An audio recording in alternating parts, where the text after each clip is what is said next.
All right. Today, we are gonna be discussing encoding images. So,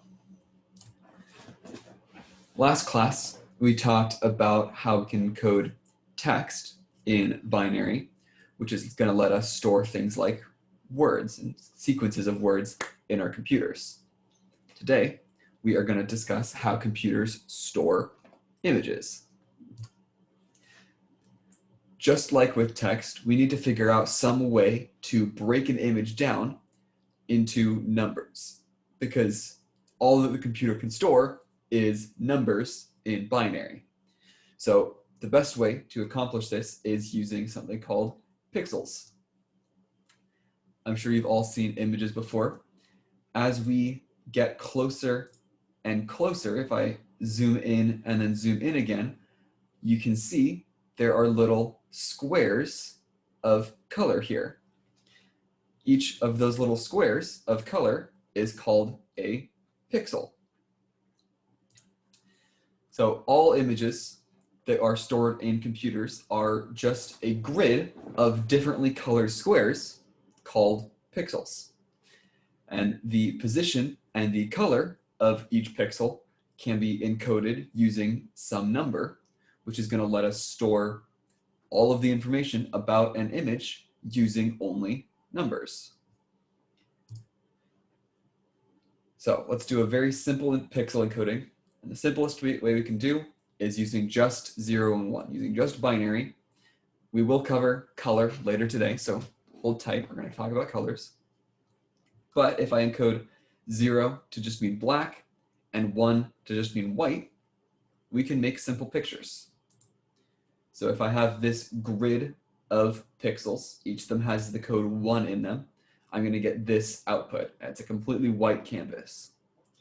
If I change one of my pixels from a 1 to a 0, that's going to change that pixel to be black over here. If I change another pixel, and I can change even more pixels, I have drawn a smiley face by converting just some of those pixels from 1s to 0s. And as my number of pixels increases, I can get more and more detailed to draw all kinds of different things. Here I just have an 8x8 grid, which is not very high resolution. All right, so before we talk about colors, we need to discuss a new number system, because this is how colors are usually going to be stored. So this number system is called hexadecimal, and it's often referred to by the name hex. So we learned about number systems a couple of classes ago, but briefly let's refresh. Decimal, that is the number system we are most familiar with. That is in base 10, so we have 10 digits, 0 through 9. Binary, we learned how to work with binary a couple classes ago. That is in base 2, so we have 2 digits, 0 and 1. Today, we're going to be discussing hexadecimal, which is in base 16, which means that there are 16 digits. But once I get up to 9, that's my first 10 digits, what do we think is going to have to come after that? Because I can't just use the number 10 because that has 2 digits in it. So I need some single symbol to represent the number 10 in my hexadecimal digits. So what symbols do we think we could use? Letters. Letters, absolutely. So we're going to start with the letter A and then go up until we hit 16 total digits. So the letter A in base 16 is equal to the number 10 in base 10. B is equal to 11. C equals 12, and so on. And hexadecimal is going to operate the exact same way as any other number system we've worked with. So I have my 3 digits, 4, 3, F. So my rightmost digit is going to be in the ones place, which is going to be my base 16 to the power of 0. My next place It's going to be 16 to the power of 1. So my 16's place. Next place is 16 squared. Is my 256's place. And as we keep going left, we're going to increase our power by 1 each time. So let's actually convert this. So let's go 4 times 16 squared. We're going to multiply the digit by the value of that position. So 4 times 16 squared plus 3 times 16 to the first plus f times 16 to the 0. And if we simplify this out a little bit, we're going to get 4 times 256 plus 3 times 16 plus f represents the number 15 times 1. So that's 1024 plus 48 plus 15. And that's going to equal 1087. So 43f in base 16 is equal to 1087 in base 10. Does that make sense how we can store things in hexadecimal?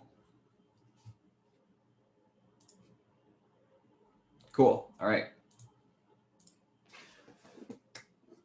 Another reason that we use hex is because all digits in hexadecimal can be represented by 4 binary digits. So all digits in hex, 0 through f, all of them can be represented in 4 binary digits because that's going to get us the numbers 0 through 15, as those are the numbers that you can get with 4 binary digits. So this relationship makes it so that it's easy for us to store larger numbers using fewer digits while still being easy for the computer to read, for easy to understand, because hex is very easy to convert to binary. So because to convert a number from hex to binary, all I need to do is take each of the digits and convert it to its binary equivalent. So I have A7B in base 16, A in my 256's place, 7 in my 16's place, B in my 1's place. So if I want to turn this into binary, I'm going to have my first 4 bits are going to be representing this position. My next 4 bits are going to represent this hexadecimal position. And the last 4 bits are going to represent this hexadecimal position. So B is equal to 11. So 8 plus 2 plus 1, that's 11. 7 in binary is, we're not going to include 8. We're going to include 4, 2, and 1. So we're going to get 0, 1, 1, 1 in that position. And A equals 10. 10 is 8 plus 2. So we're going to get 1, 0, 1, 0 in that position. So A7B in base 16 is equal to 1, 0, 1, 0, 0, 1, 1, 1, 1, 0, 1, 1 in base 2. So the conversions are pretty quick and simple, and we can go the other direction as well. If I want to go from binary to hex, I just need to break my binary value down into chunks of 4 bits and convert those bits into a single hexadecimal digit. And it will give me that opposite conversion. Cool? Cool. All right. So now that we have discussed all that, let's talk about how we can actually store color. So one of the most common methods for encoding colors is the RGB encoding method. R stands for red, G stands for green, B stands for blue. And pretty much any color can be created by combining those 3 colors. If we look at this little diagram, we've got our red, our green, and our blue. When I combine red and blue, I get magenta. When I combine red and green, I get yellow. When I combine green and blue, I get cyan. And when all 3 come together, I get white. Now, this is a fully concentrated amount of each of those colors. If I add a smaller amount of red to a smaller amount of green, I'll get a different shade of yellow. If I add some blue in there, I'll get even a different shade of a different color. So we want to add different amounts of just those three colors. And when we're looking at an actual display, pretty much all display devices are going to have an RGB component, because this is the simplest way to generate color. So your computer monitor likely has a whole bunch of little RGB components in it to display everything on your display. So an RGB code is going to consist of three things: the amount of red we want to add, the amount of green we want to add, and the amount of blue we want to add to our final color. So each color channel, the red, the green, and the blue channel, gets a value within the range 0 to 255, and that's in base 10. So if I convert that to binary, I get each channel can be represented using 1 byte, using 8 bits. And in hex, 8 bits is going to equal 2 digits. So each of our channels is going to get 2 hexadecimal digits to represent how much of that color is going to be added to this overall color. So let's look at a visual example of this. I've pulled this from the W3 Schools website. They're very handy for learning a lot of different programming concepts. Feel free to go there if you want to just mess around with this calculator.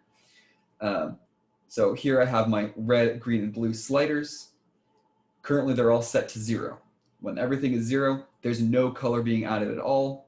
Everything is black. If I bring my red slider all the way up, red is now 255, green and blue are both 0.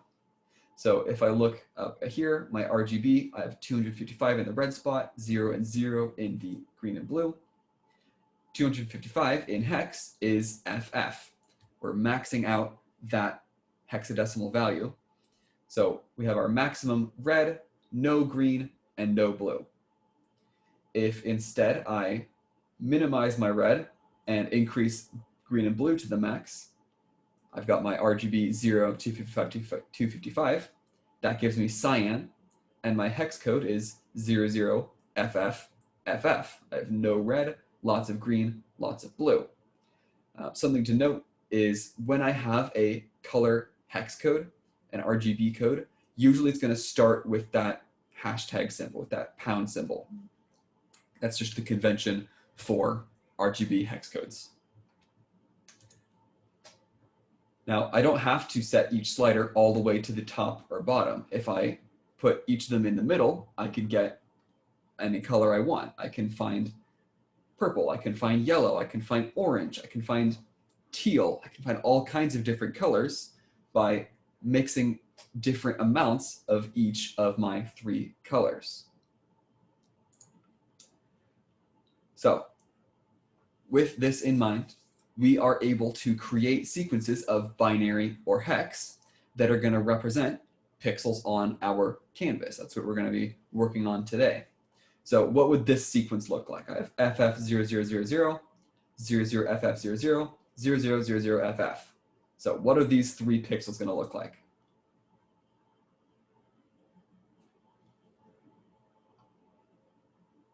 Red.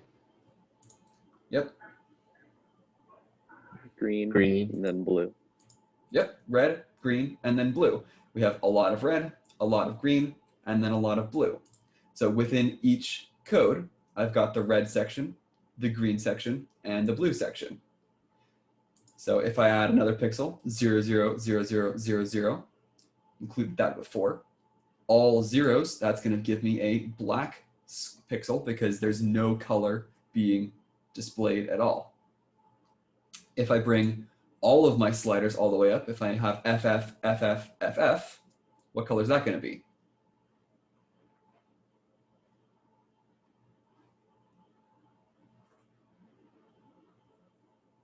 White. That's going to be white, absolutely correct, because I'm adding all of every color and it all mixes together and creates white. So that is how we can generate colors using our hexadecimal values. And if you ever play around with a color picker, now you can understand how that hex code is generated. So does that all make sense? Cool. All right, folks.